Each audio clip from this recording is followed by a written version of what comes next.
करनाल से सांसद हैं संजय भाटिया जी, वो यहाँ पर पहुँचे हुए हैं, उनसे बात करते हैं। जो विपक्षी पार्टी के लोग हैं उनका ये कहना है कि जिन लोगों को जनता ने नकार दिया था उन्हीं को ताज पहना दिया गया। वो अपने लिए ये बात कह रहे हैं या किसी और के लिए? चुनाव है, राजनीति है, कभी कोई चुनाव जीतता है, कभी और हारता है। तो चुनाव तो वो स्वयं हारे हुए लोग हैं और फ्रस्ट्रेशन में हैं, इस तरह की बात करते हैं। मैं समझता हूँ हमारे पूरे प्रदेश के अंदर प्रत्येक कार्यकर्ता श्रेष्ठ है, लेकिन मैं धनखड़ जी के लिए कहना चाहूँगा वो सर्वश्रेष्ठ है।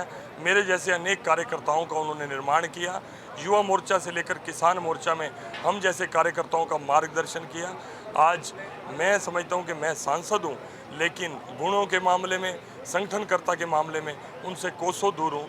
मैं उनके हजारवें हिस्से में नहीं हूँ। ऐसे श्रेष्ठ कार्यकर्ता को हमारे प्रदेश की कमान संभाली गई है और ये आने वाला समय बताएगा कि किसने किसको नकारा है। आप खुद संगठन से जुड़े हैं और एक सांसद भी हैं, तो आपको क्या लगता है, क्या ओम प्रकाश धनखड़ की रहनुमाई में भाजपा किस स्तर को छूने वाली है? 100% श्री ओम प्रकाश धनखड़ जी प्रदेशाध्यक्ष आज बने हैं, लेकिन मार्गदर्शन हमेशा कार्यकर्ताओं को उनका हमेशा से रहा है। चाहे वो प्रदेश अध्यक्ष नहीं भी थे, लेकिन आज सीधे सीधे दायित्व उन्हीं पर डाला गया है और कार्यकर्ताओं का निर्माण करके पूरी ताकत के साथ जो अच्छे कार्य माननीय नरेंद्र मोदी जी के नेतृत्व के अंदर देश के अंदर हो रहे हैं और माननीय मनोहर लाल जी के नेतृत्व में प्रदेश के अंदर हो रहे हैं, उन बातों को लेकर जनता के बीच में जाना, उसकी वानगी आपने अभी जो प्रवक्ताओं की एक उनकी डायरेक्ट वीसी थी उसमें उन्होंने स्ट्रेट फॉरवर्ड जितनी क्लैरिटी ओम प्रकाश धनखड़ जी के मन में है संगठन के विषयों को लेकर, समाज के विषयों को लेकर और सरकार को लेकर, मैं समझता हूँ ये अतुलनीय है और बहुत ही श्रेष्ठ कार्यकर्ता को ये दायित्व दिया जा रहा है। इसमें प्रत्येक कार्यकर्ता के अंदर खुशी की लहर है। संजय जी, अगर बात की जाए, क्योंकि इस पूरे प्रदेश की नज़र आज बड़ौदा के उपचुनाव पर टिकी हुई है, तो क्या लगता है कब तक उम्मीद है? और क्योंकि कांग्रेस उसमें लगातार 3 बार विजयी रही है, तो बड़ौदा चुनाव को किस नज़रिए से आप? बिल्कुल आपने सही कहा, कांग्रेस 3 बार विजयी रही है, उससे पहले अन्य दल विजयी रहे हैं। भारतीय जनता पार्टी को कभी भी मौका नहीं मिला बड़ौदा का जनप्रतिनिधित्व करने का, और मैं आज दावे के साथ कह सकता हूँ कि इस बार बड़ौदा की जनता ने, क्योंकि उनका हक नहीं मिला, अपने हकों से वो वंचित हैं। मैं समझता हूँ विकास की धारा कहीं से भी बड़ौदा को छू कर नहीं निकली। आज बड़ौदा के अंदर हर तरह से कोई विकास का कार्य लंबा चौड़ा नहीं है। मैं कहूँगा कि इस बार भारतीय जनता पार्टी को लोग मौका देने का मन बना चुके हैं कि लोग इस बार सरकार में अपना साझा चाहते हैं।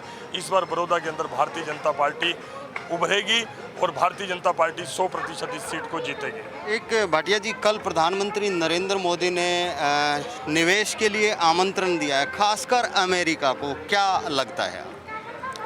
नहीं, आज मैं समझता हूँ जिस तरह से घटनाएं कोरोना संक्रमण काल में चली, जिस तरह से चाइना की ये कायराना हरकत रही हिंदुस्तान के लिए और अपने अन्य पड़ोसी देशों के लिए, आज पूरी दुनिया चाइना के अगेंस्ट एकजुट हो चुकी है। आज व्यापारिक मामलों में, सामरिक मामलों में, हर तरह के सामाजिक मामलों में और राजनीतिक मामलों में जिस तरह से नरेंद्र मोदी जी ने कोरोना का डट के मुकाबला किया है, आज वो केवल हिंदुस्तान के नेता नहीं, आज दुनिया के सबसे बड़े नेता के रूप में उभरे हैं।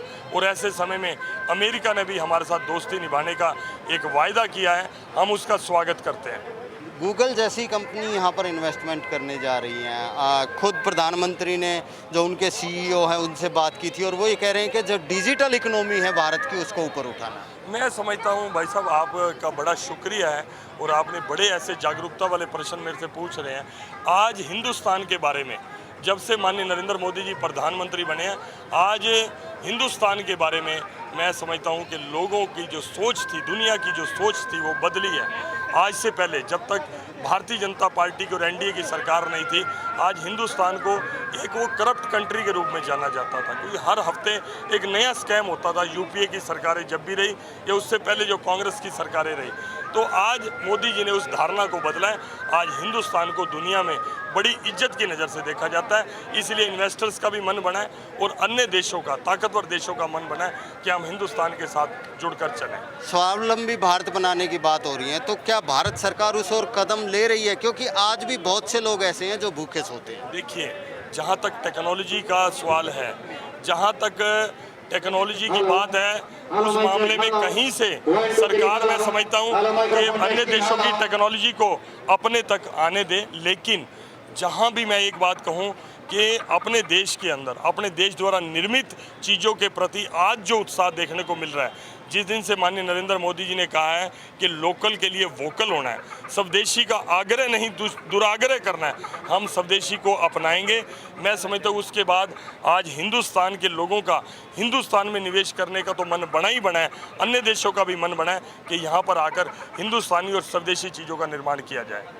तो ये थे सांसद संजय भाटिया। इनका साफ तौर पर ये कहना है कि ओम प्रकाश धनखड़ को जो आज कमान दी जा रही है, उनकी रहनुमाई में प्रदेश में भारतीय जनता पार्टी एक बड़ी ताकत के रूप में उभरेगी और बड़ौदा चुनाव में उसका परिणाम भी देखने को मिलेगा। साथ ही उनका ये कहना है कि जो स्वावलंबी भारत बनाने का हमारा नारा है भारतीय जनता पार्टी का, वो भी सार्थक सिद्ध हो रहा है। जिस तरह से प्रधानमंत्री नरेंद्र मोदी की में आस्था मानते हुए विदेशी निवेश यहाँ पर आने लग रहा है, तो जल्द ही स्वावलंबी भारत और भारत की अर्थव्यवस्था काफ़ी ऊंचाइयों को छुएगी। कैमरामैन विक्रम के साथ मैं दीपक भारद्वाज, पंजाब केसरी टीवी, रोहतक।